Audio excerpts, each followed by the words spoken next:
네, 우리 열왕기상 6장 11절부터 13절 같이 읽습니다. 11절입니다.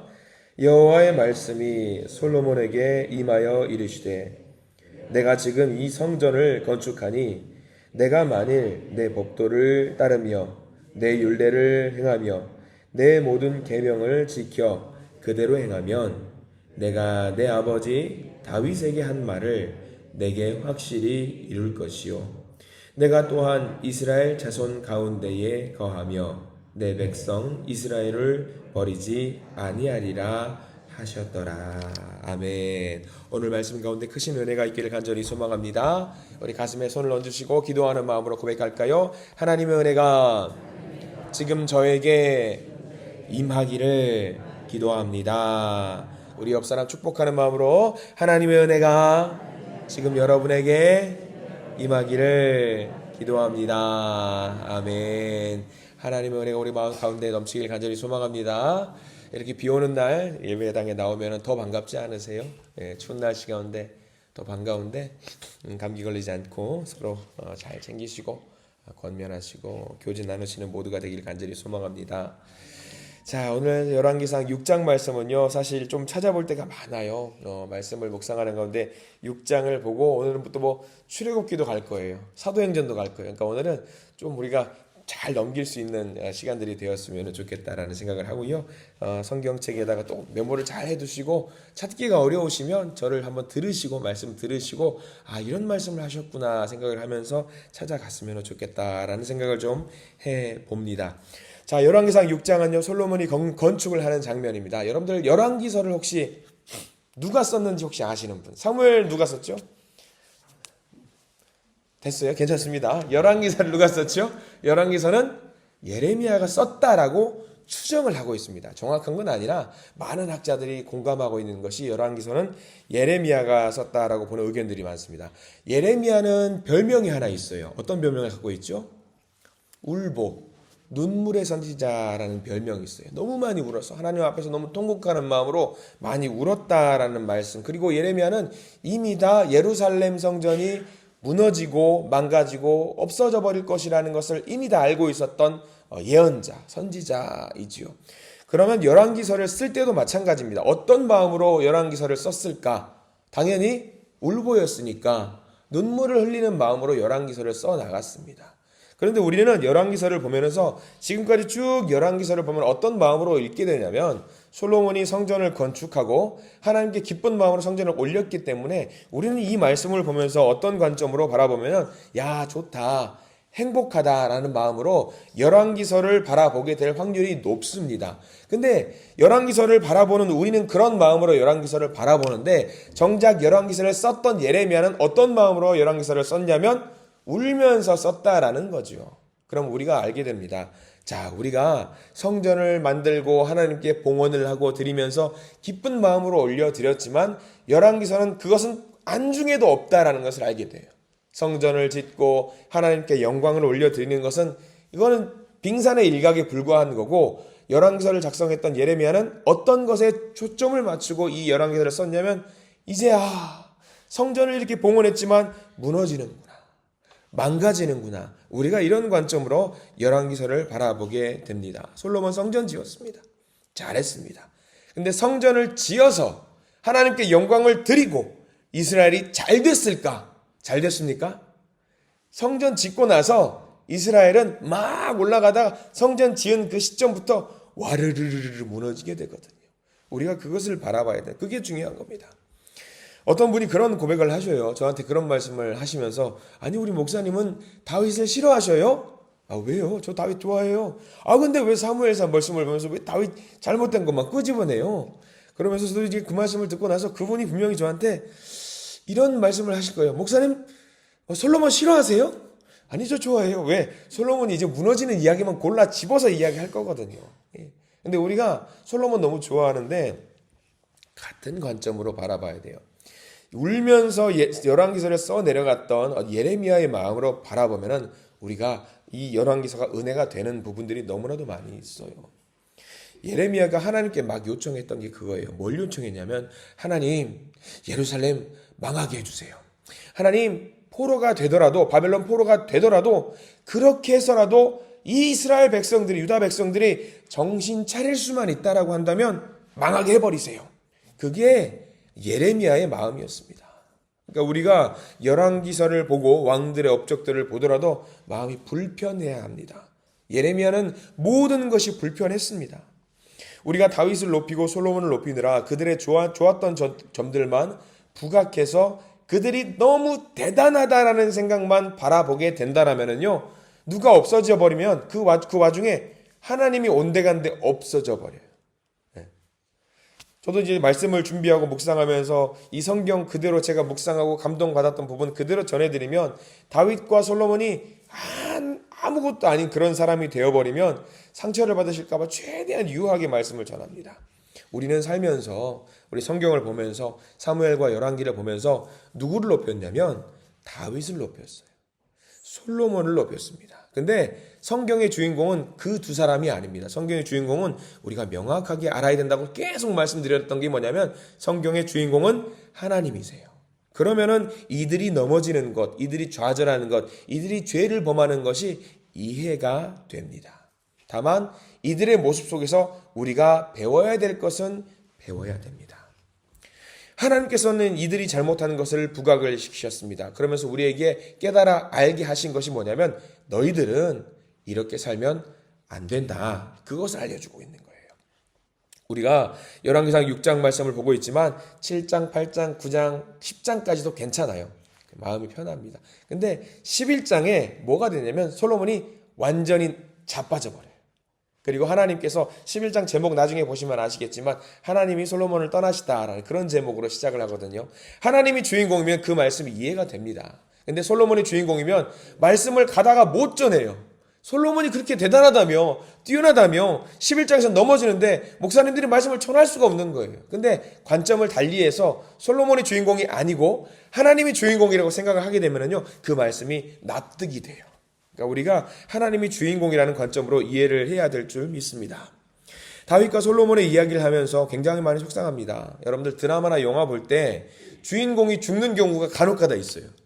여러분 아침 드라마나 막장 드라마 그런 거 보면은 간혹가다 주인공이 죽어버립니다. 그러면 시청자들의 원성이 장난이 아니에요. 너무 주인공 살려내라 이거 말이 안 된다 말을 하면은 작가가 너무 원성이 자자하니까 막 댓글 쓰고 막 비속어를 써버리니까 작가가 어떤 마음이 드냐면, 큰일 났나 보다 싶어가지고 갑자기 주인공이 살아나요. 점 하나 붙이고 살아나라든가 막 그런 일이 발생을 된단 말이죠. 주인공이 우리 다윗과 솔로몬이 갑자기 넘어지면은 이거 주인공 살려내라 그러면 안 된다라는 거예요. 왜? 주인공은 누구니까? 하나님이니까. 우리가 그런 관점으로 성경을 바라봐야 됩니다. 오늘 좀 서원이 길었는데 우리 1절 말씀 볼까요? 1절 말씀 보시기 바랍니다. 열왕기상 6장 1절 보세요. 여기는 숫자가 하나 나옵니다. 숫자를 잘 기억해야 돼요. 자, 1절 같이 한번 읽어볼까요? 시작. 이스라엘 자손이 애굽 땅에서 나온 지 480년이요 솔로몬이 이스라엘 왕이 된 지 4년 15월 곧 둘째 달에 솔로몬이 여호와를 위하여 성전 건축하기를 시작하였더라. 솔로몬의 공과 과거가 명확합니다. 솔로몬은 성전 짓기를 시작했습니다. 다윗 때에 약속한 거 드디어 시작합니다. 근데 1절 한 절만 보더라도 우리는 명확한 사실 한 가지를 알 수 있게 돼요. 480년이라는 숫자가 나와 있습니다. 거기 밑줄 그어야 됩니다. 왜? 출애굽하고 480년이 지나서야 성전을 짓는데, 성전이 있기 전에 이스라엘 백성들과 하나님과 교제가 없었나요? 교감이 없었나요? 아니에요. 480년이 지나는 동안 하나님은 이스라엘 백성들을 멀리하지 않으시고 몰라 알아서 해 그렇게 하지 않으셨어요. 성전이 있기 전에도 하나님은 이스라엘의 하나님이셨습니다.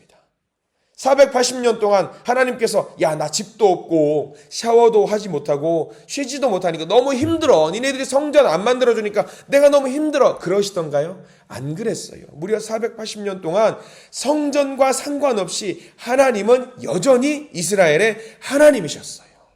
놀라운 사실입니다. 처음 이 480년 성전 짓는데 성전에 대한 위용과 어떤 화려함을 설명하지 않고 제일 먼저 나왔다는 것이 480년이라는 숫자입니다. 480년이 지나도록 여전히 나는 너희들의 하나님이었어. 성전이 없어도 하나님이었고 성전과 상관없이 하나님이었어. 집이 없어도 너희들의 하나님이었어. 너희들이 힘들 때, 어려울 때, 눈물 흘릴 때, 그 어떤 때 내게 집이 없었어도 나는 너희들의 하나님이었어라는 것을 강조하고 있습니다.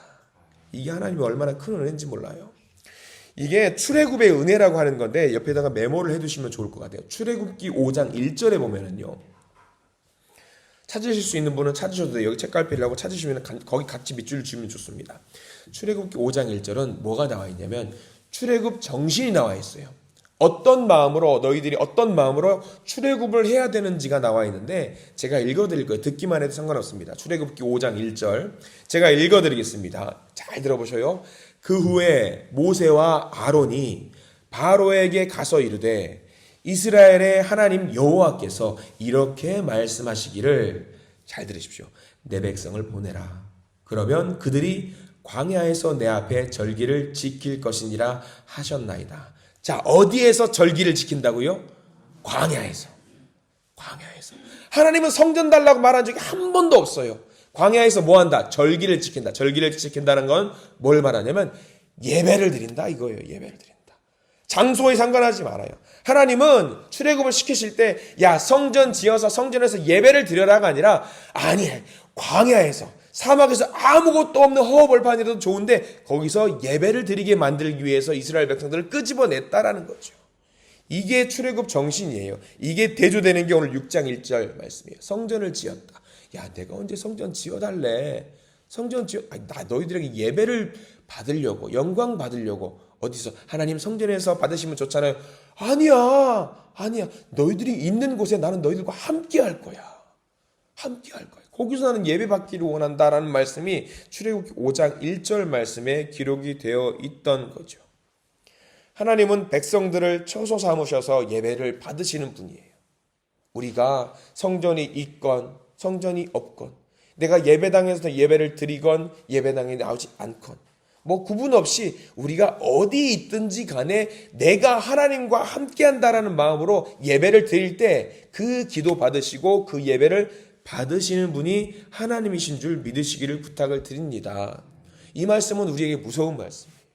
내가 좋을 때 하나님과 있으면 얼마나 좋아요. 근데 내가 죄를 범할 때도 누구와 함께 있다라는 거예요. 하나님과 함께 있다라는 겁니다. 우리 오후 예배 찬양단 이름 혹시 아시는 분은? 고람대어가 무슨 말인지 아시죠? 하나님 앞에서라는 말이에요. 이게 굉장히 무서운 말이에요. 복의 말씀이기도 하지만 무서운 말씀이에요. 출애굽기 5장 1절 말씀이 그거예요. 내가 어디든지 너희와 함께 하겠다라는 말씀이 담겨 있는 거예요. 자, 구약은 이겁니다. 신약은요. 다시 또 넘어갈 거예요. 사도행전 7장 47절에 스데반이 순교하는 장면이 나옵니다. 스데반이 왜 죽었는지 혹시 아시는 분들 여러분들 여기를 반드시 기록을 해두시면 좋을 것 같아요. 복잡하죠? 근데 오늘 이 말씀 꼭 봐야 되겠다 싶어서 사도행전 7장 47절 사도행전 7장 47절 제가 읽어드릴 거예요. 사도행전 7장 47절, 48절, 49절, 50절 길지 않은 내용입니다. 제가 읽어드리겠습니다. 사도행전 7장 47절 솔로몬이 그를 위하여 집을 지었느니라. 48절 그러나 지극히 높으신 이는 손으로 지은 곳에 계시지 아니하시나니 선지자가 말한 바 주께서 이르시되 하늘은 나의 보좌요 땅은 나의 발등상이니 너희가 나를 위하여 무슨 집을 짓겠으며 나의 안식할 처소가 어디냐. 50절 이 모든 것이 다 내 손으로 지은 것이 아니냐 함과 같으니라. 스데반이 죽어가면서 돌에 맞기 직전에 종교재판에 끌려 나와서 고백했던 내용입니다. 여기 스데반이 순교한 당한 이유가 있거든요. 하나님의 집은 하나님의 지극히 높으신 이는 손으로 지은 곳에 계시지 아니하니라. 자, 이 말을 듣고 누가 화를 냈을까요? 종교 지도자들이 화를 냈죠. 왜? 그때 당시 종교 지도자들은 하나님이 어디 계셨다고 주장했죠? 성전에 있다고 주장했어요. 왜? 성전에 있어야지만이 자기들이 먹고 사니까. 근데 스데반이 죽기 직전에 뭐라고 하냐면 무슨 소리냐고. 하나님은 성전에 있지 아니하다고. 우리의 마음속에 있지 아니하고 하나님은 고백을 했던 거죠. 자, 다시 돌아와 볼게요. 열왕기상 6장으로 돌아옵니다. 예레미야는 이 성전을 반가워하지 않습니다. 솔로몬이 지은 성전을요 절대로 반가워하지 않아요. 왜? 이 성전이 어떻게 될 것을 알고 있기 때문에, 무너질 것을 알고 있기 때문에 반가워하지 않습니다. 솔로몬이 믿음을 잘 갖고 있었다면, 솔로몬은 전 이스라엘의 유일한 왕이었다고 말씀을 드렸잖아요. 전 이스라엘의 유일한 왕이 바르게 마음을 갖고 성전에서 바른 예배를 드리고 하나님을 섬겼다라고 한다면 안 무너졌어요. 근데 솔로몬으로 인해서 무너지게 된다라는 거죠. 이게 얼마나 가슴 아픈 일인지 몰라요. 솔로몬을 왜 이렇게 계속 까내리냐? 솔로몬을 좋아해요. 저도 너무 좋아합니다. 근데 솔로몬을 하나님의 시각으로 바라봐야 되는 거예요. 하나님의 시각으로. 우리가 읽은 본문이 열왕기상 6장 11, 12, 13절이에요. 그러면 이 본문을 우리가 다시 한번 보면은 야, 이런 본문이었구나라는 걸 알게 됩니다. 11절과 12절과 13절은 뭐냐면요. 하나님이 솔로몬이 성전을 짓겠다라고 짓고 난 뒤에 하나님께서 보이신 반응이에요. 이 반응이 되게 기가 막힌 반응 같죠? 다시 한번 보십시오. 11절. 오늘 이제 열왕기상 6장 11절입니다. 여호와의 말씀이 솔로몬에게 임하여 이르시되, 여호와의 말씀이 임하였어요. 여러분들 임할 때 어떻게 임하셔야 될 것 같아요? 우리가 알고 있는 상식이라고 한다면 일천번제를 드리고 나서 하나님께서 짠 나타나셔가지고 내가 너에게 무엇을 줄까 했단 말이에요. 양 1000마리 드렸는데 하나님이 짠 나타나가지고 무엇을 줄까 했다라고 한다면, 그런 하나님이라고 한다면 성전 지었으면 어떻게 나타나셔야 될 것 같아요? 내가 너에게 무엇을 줄까? 그 이상으로 짠 나타나가지고 등장해가지고 솔로몬에게 이야기를 해주셔야 되는, 맞습니다.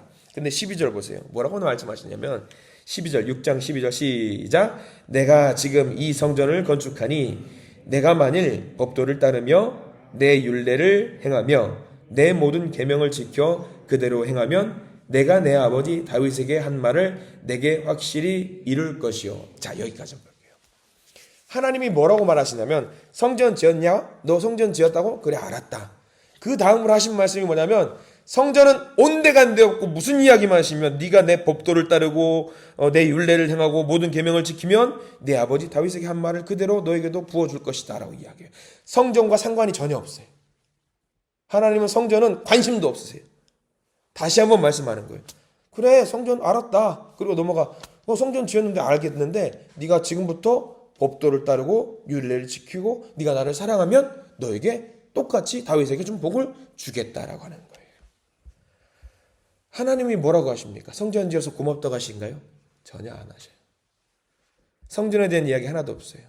건물 지어서 뭐라고 하시는 것이 아니라 여전히 법도와 율례와 규명을 지켜 행하라 라고 말씀을 하시는 게 우리의 하나님이라는 사실입니다.